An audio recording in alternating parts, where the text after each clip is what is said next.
This is news uncuffed. This 14-year-old in South Carolina that was shot to death by a store owner, Rich Child, the murderer.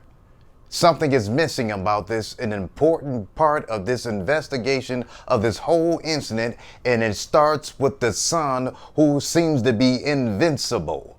No one knows who he is. We don't have any pictures of him. The social media is not mentioning anything about the son.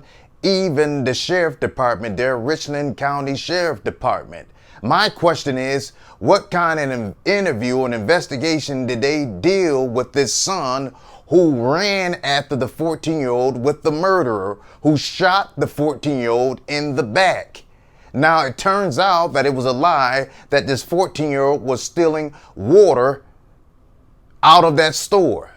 Now, my question is, who told the police that he stole that bottle of water? Was it the son or was it Mr. Child? And who saw him steal that water?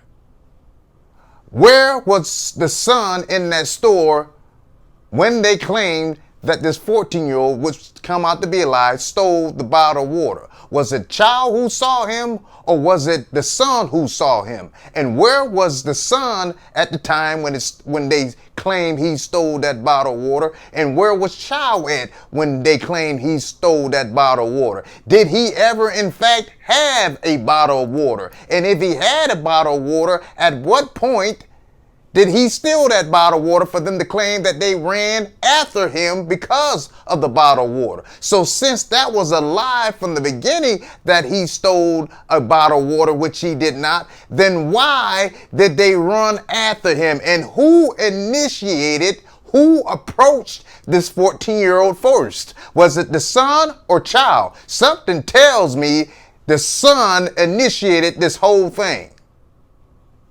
And why is this son being protected from the media, and why is he not being mentioned, or no one knows anything about what he did by the sheriff department?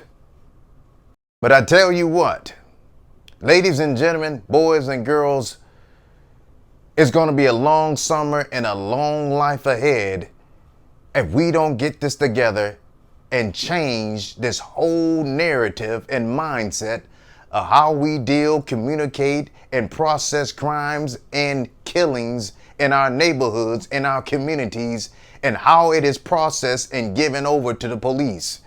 This has to change to make sure that everything that is dealing with crimes, with dealing with investigations, with dealing with the presentations of evidence at crime scenes, dealing with documentations, communicating between police and the family members who are victims of crimes, was with CPAA to change it, to make it better, more efficient, better help and serve the communities and communicate these problems, these issues, these crimes in the neighborhoods with the police, with CPAA, Citizens Police Immediate Interactive Assistance. Ladies and gentlemen, this is no joke. The time of going through this whole ordeal, now this gas station is ransacked, destroyed, for what?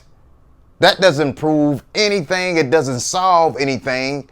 You should be mad, and this anger should move you towards the steps, the right solutions,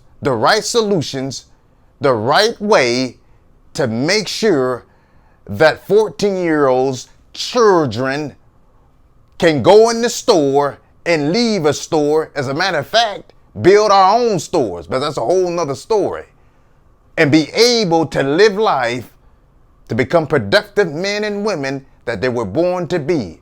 And ladies and gentlemen, it is my mission as your world's top cop to change everything that it relates to dealing with, overcoming proactively and reactive with crimes, dealing and communicating with police, with CPAA. Let's do it together to make the change, the solutions needed, and it can start right now, and you will see immediate impact with immediate results.